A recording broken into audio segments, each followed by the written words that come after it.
ರಾಜ್ಯದಲ್ಲಿ ಲೋಕಸಭಾ ಚುನಾವಣೆ ಮತದಾನಕ್ಕೆ ಕೇವಲ 3-4 ದಿನಗಳಷ್ಟೇ ಬಾಕಿ ಇದ್ದು ಕೋಲಾರ ಕಾಂಗ್ರೆಸ್ ಅಭ್ಯರ್ಥಿ ಗೌತಮ್ ಪ್ರಚಾರ ಕಾರ್ಯದಲ್ಲಿ ಬಿಸಿಯಾಗಿದ್ದಾರೆ. ಇಂದು ಕೋಲಾರದಲ್ಲಿ ಮತಯಾಚನೆ ಮಾಡುವ ವೇಳೆ ನಮ್ಮ ಪ್ರತಿನಿಧಿ ಜೊತೆ ಮಾತನಾಡಿದ ಅವರು, ಕಳೆದ 1 ತಿಂಗಳಿನಿಂದ ಕ್ಷೇತ್ರದಲ್ಲಿ ಪ್ರಚಾರ ನಡೆಸುತ್ತಿದ್ದೇನೆ. ಕ್ಷೇತ್ರದಲ್ಲಿ ಉತ್ತಮ ಬೆಂಬಲ, ಉತ್ತಮ ರೆಸ್ಪಾನ್ಸ್ ಕೂಡ ಸಿಗ್ತಾ ಇದೆ. ನನ್ನ ಗೆಲುವನ್ನ ತಡೆಯೋದಕ್ಕೆ ಯಾರಿಂದಲೂ ಕೂಡ ಸಾಧ್ಯವಿಲ್ಲ ಅಂತ ವಿಶ್ವಾಸ ವ್ಯಕ್ತಪಡಿಸಿದರು. ಇನ್ನು ಕ್ಷೇತ್ರದಲ್ಲಿ ಜನರು ಬದಲಾವಣೆ ಬಯಸಿದ್ದಾರೆ. ಜೆಡಿಎಸ್ ಬಿಜೆಪಿ ಮೈತ್ರಿಯಿಂದ ನಮಗೇನು ನಷ್ಟವಾಗುವುದಿಲ್ಲ. ಹೀಗಾಗಿ ನಾನು ಈ ಬಾರಿ ಗೆದ್ದೇ ಗೆಲ್ಲುತ್ತೇನೆ ಅಂತ ತಿಳಿಸಿದ್ರು. ವರದಿ Sajjad Pasha, AB news. First time ಆದ್ರೂ ಒಳ್ಳೆ ರೆಸ್ಪಾನ್ಸ್ ಇದೆ ಸರ್. ದೇವಿ ಗೌತಮ್ ಅವ್ರಿಗೆ ಒಳ್ಳೆ ರೆಸ್ಪಾನ್ಸ್. ಸರ್, ಬಂಗಾರಪೇಟೆ ತಾಲೂಕಲ್ಲಿ ಅವ್ರು ಹೆಣ್ಣು ತೊಗೊಂಡಿದ್ದಾರೆ.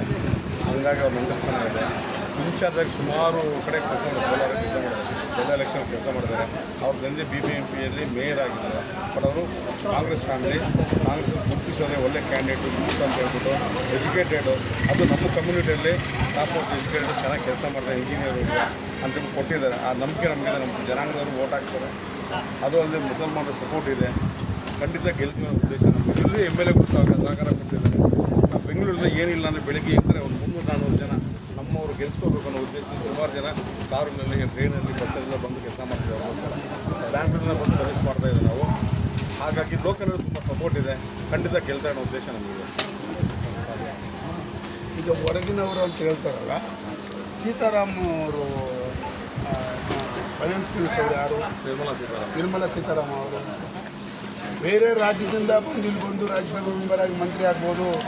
ಇದೇ ರಾಜ್ಯದಲ್ಲಿರ್ತಕ್ಕಂಥವ್ರು ಪಕ್ಕ ಜಿಲ್ಲೆಯವರು ಕೆಲವು ಕ್ಯಾಂಡಿಡೇಟ್ ಅವರು ಆಚೆಯಿಂದ ಬಂದವರು ಇಲ್ಲಿ ನಾವು ಹೊಸ ಮತ ನೋಡ್ತಾ ಇರೋದು ಫಸ್ಟ್ ಟೈಮು.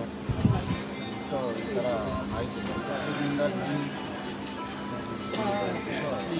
ಅದನ್ನು ಯಾರು ಸೃಷ್ಟಿ ಮಾಡಿರೋದು? BJP ಪಕ್ಷದವರು. ಯಾಕಂದರೆ ಗೆಲ್ತಾರೆ ಅನ್ನೋ ಧೈರ್ಯ ಇದೆ.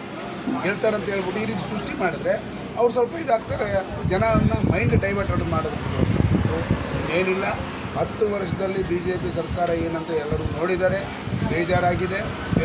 ಇವತ್ತಿನ ಪರಿಸ್ಥಿತಿ ಏನಂದರೆ ಯಾವತ್ತು ತೊಡಗಬೇಕು ಅನ್ನೋ ಮಟ್ಟಕ್ಕೆ ಇವತ್ತು ನಮ್ಮ ಕರ್ನಾಟಕ ರಾಜ್ಯದಲ್ಲಿ BJP ಎರಡೂ ಸರ್, JDS BJP ಎರಡೂ ಪಕ್ಷ ನೋಡಿರೋ ತಾನೆ. ಇವನ್ ಹೊಸದಾಗಿ ನೋಡಿದಂಥ ಪರಿಸ್ಥಿತಿ ಎರಡೂ ಪಕ್ಷಗಳು ಈ ಜನರನ್ನು ಹಿಂದಿರೋ ಪಕ್ಷಗಳಿರ್ತಾರೆ.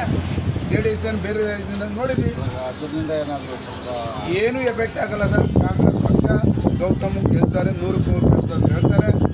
ಕೋಲಾರದ ಪಾರ್ಲಿಮೆಂಟ್ ಮೆಂಬರ್ ಆಗ್ತಾರೆ. ರಾಹುಲ್ ಗಾಂಧಿ ಈ ದೇಶದ ಪ್ರಧಾನಮಂತ್ರಿ.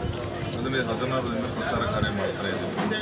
ಆಲ್ಮೋಸ್ಟ್ ಎಲ್ಲ ತಾಲೂಕುಗಳನ್ನು ನಾವು ಕವರ್ ಮಾಡಿದ್ದೀವಿ. ಕಾರ್ಯಕರ್ತರಲ್ಲಿ ಉತ್ಸಾಹ ಇದೆ. ನಾಗರಿಕರಲ್ಲಿ ಒಂದು ಬದಲಾವಣೆ ಬೇಕು ಈ ದೇಶದಲ್ಲಿ ಅಂತ ಒಂದು ಏನು ಉತ್ಸಾಹ ಇದೆ, ಅದಕ್ಕೆ ಎದ್ದು ಕಾಣ್ತಾ ಇದೆ. ನಾವು ಗೆಲ್ಲುವಂಥ ಸೂಚನೆ ಸ್ಪಷ್ಟವಾಗಿ ಕಾಣ್ತಾ ಇದ್ದೀವಿ.